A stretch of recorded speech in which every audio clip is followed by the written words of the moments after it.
안녕하세요, 여러분. 요즘 날씨가 너무 좋아서 자전거 타기 딱 좋은 날들이 계속되고 있죠. 그런데 자전거 도로를 달리다 보면 마라톤 연습하시는 분들이나 가볍게 뛰시는 분들을 정말 많이 보게 돼요. 특히 주말에는 마라톤 대회가 거의 매주 열리는 것 같아요. 정말 대단하시죠?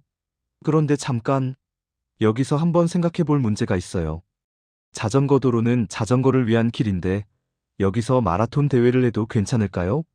또 인도 대신 자전거 도로에서 역주행으로 뛰는 사람들과 자전거 사고가 나면 어떻게 될까요? 오늘 이 궁금증을 시원하게 해결해 드릴게요. 자, 그럼 먼저 자전거 도로에서 일어날 수 있는 다양한 사고 상황을 한번 살펴볼까요? 자전거, 보행자, 심지어 전동 킥보드까지 다양한 이동 수단들이 자전거 도로를 함께 이용하면서 사고 위험은 항상 존재해요. 특히 자전거 도로에서 역주행하는 경우 사고 위험은 더욱 커지는데요. 만약 자전거 도로에서 자전거와 역주행하는 사람이 부딪혔을 경우 과실 비율은 어떻게 될까요? 잠시 긴장감을 풀고 여기서 중요한 건 자전거도 도로교통법상 차로 분류된다는 사실. 그렇기 때문에 자전거 도로에서의 역주행은 명백한 법규 위반에 해당돼요. 일반적으로 자전거가 역주행했을 경우 자전거 운전자의 과실이 더 크게 인정될 가능성이 높습니다. 대략적으로 역주행 차량의 과실이 7,080% 이상으로 평가되는 경우가 많다고 하네요. 하지만 과실 비율은 여러 가지 요인에 따라 달라질 수 있다는 점 꼭 기억해 주세요.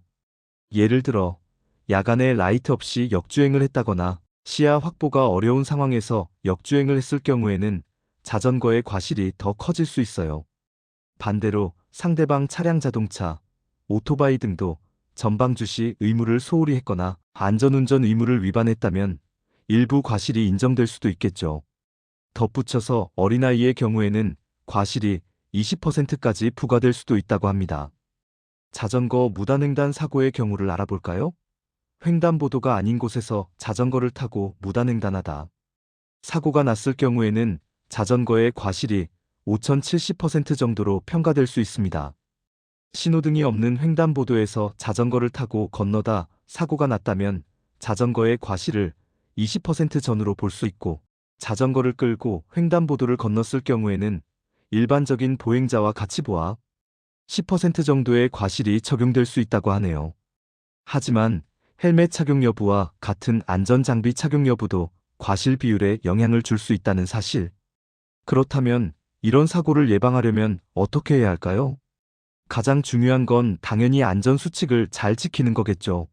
자전거를 탈 때는 반드시 헬멧을 착용하고 야간에는 라이트를 켜서 다른 사람들에게 잘 보이도록 해야 해요. 또 자전거 도로에서는 지정된 방향으로 주행하고 보행자를 배려하는 마음도 잊지 않아야 합니다. 마라톤이나 조깅을 하시는 분들도 인도를 이용하시거나 자전거 도로를 이용할 때는 자전거의 흐름에 방해가 되지 않도록 주의해 주시면 좋을 것 같아요. 오늘 영상에서는 자전거 도로에서의 사고 위험과 과실 비율에 대해 알아봤는데요. 모두가 안전하게 자전거를 즐길 수 있도록 서로 배려하고 교통법규를 잘 지키는 건강한 라이딩 문화를 만들어 나가도록 노력합시다. 그럼 다음 영상에서 또 만나요. 안녕.